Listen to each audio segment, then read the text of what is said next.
Imagine two young men wake up 120 miles apart. The first is woken by the eerie sound of Pyongyang's citywide alarm clock. Today, he begins his mandatory 10-year service to the North Korean military. South of him in Seoul, another man wakes up to his phone alarm. He too will begin his mandatory military service today, but only for a year and a half. At any moment during the service, the young men could be made enemies across the battlefield, and while they know nothing of the other's life, they are family. Their grandfathers were brothers, separated by the war over 70 years ago. Both patriarchs have passed away now, and the hope of a family reunion has faded like a scar, faint, but never completely gone. In 1953, the 38th parallel, known as the DMZ or Demilitarized Zone, cut the Korean peninsula in half, and in doing so separated countless families. It's been 75 years since the beginning of the Korean War, a war that has not ended but remains suspended in time under an armistice agreement. The oldest generation of Koreans are the ones that carry the heaviest weight of the war. The separations, the trauma of seeing your family and friends die, the destruction of cities and forced relocations. They rebuilt Korea with their own hands, but their grandchildren and great-grandchildren, the ones who have inherited these calloused scars, are facing a new era of the war. One where family ties hang on by a thread, and a unified Korea seems less like a political reality, especially in the face of the North's nuclear capabilities. In South Korea, this young generation enjoys an incredible amount of freedom and progress. Seoul is one of those rare cities in the 21st century that actually feels like it's on the incline, and yet, young men are bound by the cage of forced military conscriptions, as if their proximity to totalitarianism inherently involves a restriction of their own freedom.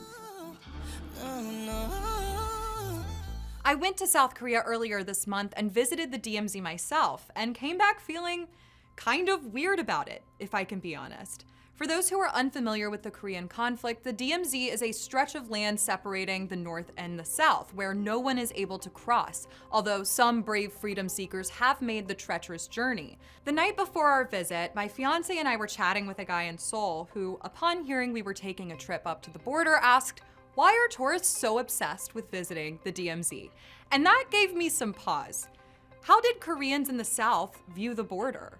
We often think of those in North Korea who are unable to cross and risk being trafficked, killed, or thrown into labor camps to find freedom, but this conflict also defines so much of life and society in South Korea as well. It's almost like their success and determination is in spite of the crazed dictator dynasty across the border who threatens to nuke them. And my trip to the DMZ felt emotionally disjointed. Without serious reflection, a tourist can easily treat it like a zoo or something to gawk at. This historical site of terror and bloodshed could be used simply as an anecdote for dinner party conversations and Instagram photos. The place feels like it deserves more than that, though. The air around the observatory sags with a spiritual heaviness. A towering statue of the Virgin Mary stands nearby, calling for visitors to kneel and pray for the people on the other side. And upon seeing the North Korean guard towers and propaganda villages through a set of binoculars, I was overwhelmed with a flood of emotions, and it made me want to write about the war that never ended and may never end, and how that impacts people on both sides of the 38th parallel. In the United States, the Korean War is often called the Forgotten War, despite losing 40,000 Americans in battle. But if you visit South Korea, especially the War Museum in Seoul, you'll see that Americans certainly weren't forgotten by Koreans. Korea was once occupied by Japan, but after World War II ended, the country was divided along the 38th parallel. But it wasn't just a geographic divide, it became an ideological one as well. And soon after, the countries became grounds for a proxy war between the Soviet Union and the USA. The North, backed by the Soviets, began pushing down into South Korea, creating a massive refugee crisis as Koreans fled into the city of Busan. At the behest of the UN, several countries rushed to support South Korea, both militarily and with humanitarian aid. General MacArthur led a very successful mission which pushed the North Korean army back to the very north of the peninsula, and then the Chinese troops stepped in. Waves of these guys came in out of left field, playing flutes and marching through the mountains, and creating a ruckus worked. Eventually, the Korean War became a battle that seemingly would not end over a very small territory. My tour guide to the DMZ gave this period of trench warfare the name the meat grinder. Part of the reason we never talk about the Korean War is, one, it became eclipsed by World War II and the Vietnam War in the annals of history, but it also was never won. Officially, the two countries have an armistice agreement, which means the war is still going on, with occasional outbreaks of violence and the constant threat that the South's rapidly progressing society could be dragged back into a devastating battle. But the true loss of this ongoing war is all of the human life that is still trapped on the other side of the dividing line. It is infamously challenging to maintain journalistic integrity when reporting on North Korean society due to the highly restrictive and isolated nature of the country. What we can gather about life in the Democratic People's Republic of Korea is that while people have just as many fears, hopes, and independent thoughts as we do, the system does everything in its power to subdue that individuality. Jobs are assigned. Propaganda is rampant in schools and on street corners. Information, especially from outside the country, is greatly monitored and restricted.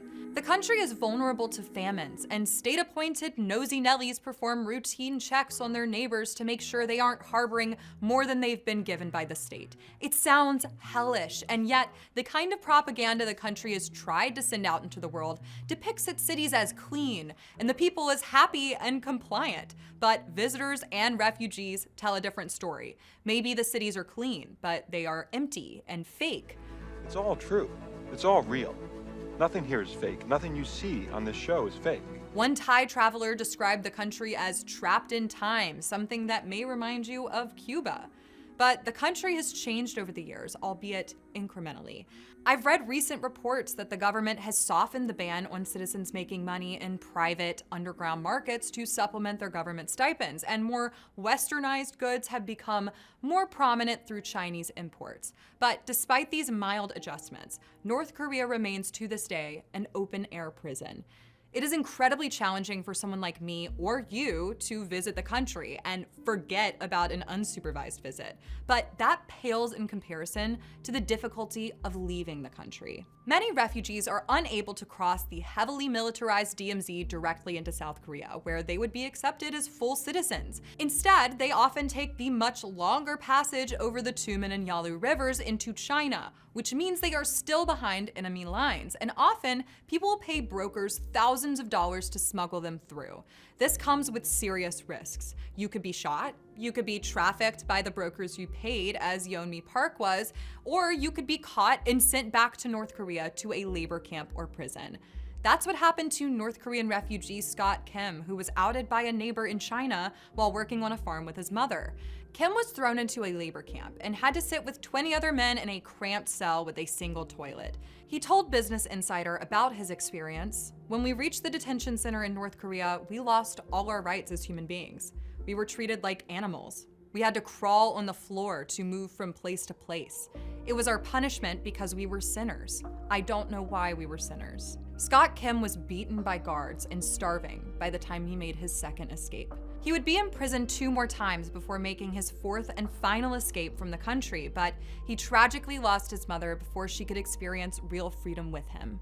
He finally made it to South Korea in 2007. I tell you his story to dispel the notion that Koreans living under Kim Jong-un's rule are mindless automatons who won't fight for their freedom.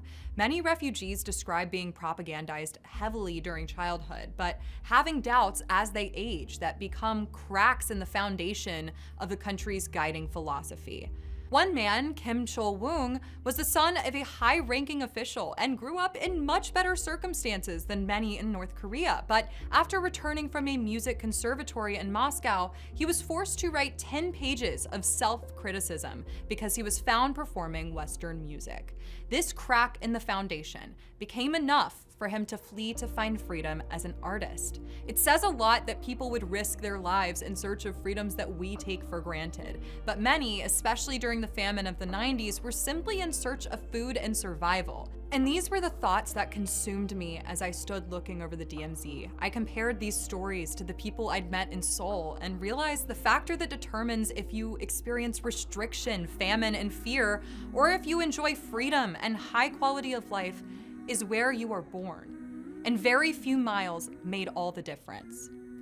I returned to Seoul dizzied by this revelation and was led off the tour bus into a bustling street corner in the city of Myeongdong. I walked into an Olive Young and bought some of the world's best skincare for relatively cheap, while outside the street hummed with food vendors and happy people walking around with their friends and family. It's easy to go to Seoul and think no one is affected by the war, until you see a young man on the subway in an army uniform. And then you remember this city is constantly under threat of a crazed dictator just 120 miles north of them who has some insane weapons in his cache. North Korea has rumored nuclear, biological, and chemical warfare capabilities. They also have the 4th largest army in the world. As someone with very libertarian sensibilities, especially with respect to the draft, I don't know that they have many other options for defending themselves. And I'm really curious to hear from you guys in the comments what you would do under their circumstances. Forced conscription is one of the more controversial aspects of South Korean society, especially in recent years, as reports of severe bullying, hazing, and abuse in the military have surfaced. The problem grew so severe that hundreds of soldiers took their lives, and a mass shooting led to a serious national discussion in the mid-2010s. I was told firsthand that the country has made significant efforts to crack down on the hazing. South Korea has really struggled in the face of an aggressive northern neighbor, and I'm not here to say they have been totally above board and democratic since the country was divided. At times, the looming threats of war and communism have led to authoritarianism at home. In the late 1970s, a military dictatorship overthrew a long-sitting president and placed the country under martial law for 8 years. And recently, former President Yoon Suk-yeol declared martial law for mere hours before it was overruled by Congress. He claimed he did it to defend the Free Republic of Korea from the threats of North Korean communist forces. That exercise of power doesn't seem to fly anymore, and a new, more moderate president is now in office, but some have concerns that his approach to the conflict is too soft. Recently, the loudspeakers at the DMZ used to blast Western media into North Korea were taken down in an attempt to ease tensions and approach negotiations differently. And Donald Trump has been teed up to lead these by President Lee Jae-myung, who joked that Trump should build a Trump Tower in Pyongyang so that he could play golf there as well. But the idea that North Korea would give up nuclear capabilities, the one thing really protecting their dynastic dictatorship in the long term, seems like a pipe dream to many. And a lot of people are skeptical that reunification is a political reality at this point. An uncomfortable conversation to face is how Korea could reunify should the opportunity ever arise, because it would likely cause a significant shock to every system that upholds South Korea today, whether that be financial, political, or cultural. Many people want to take things slow, but even then, they remain doubtful that they'll even have a chance. I hope you enjoyed this video. As an American outsider, I tried my best to distinguish fact from anecdotal experience, and I'd love to hear your take on all that we've discussed today. And if you like this kind of video, let me know. I love diving into a new culture and political system and uncovering what matters most to people on the other side of the world. Thank you so much for watching. Remember to like, subscribe, and hit the bell for notifications, and I will see you all next week. Ciao!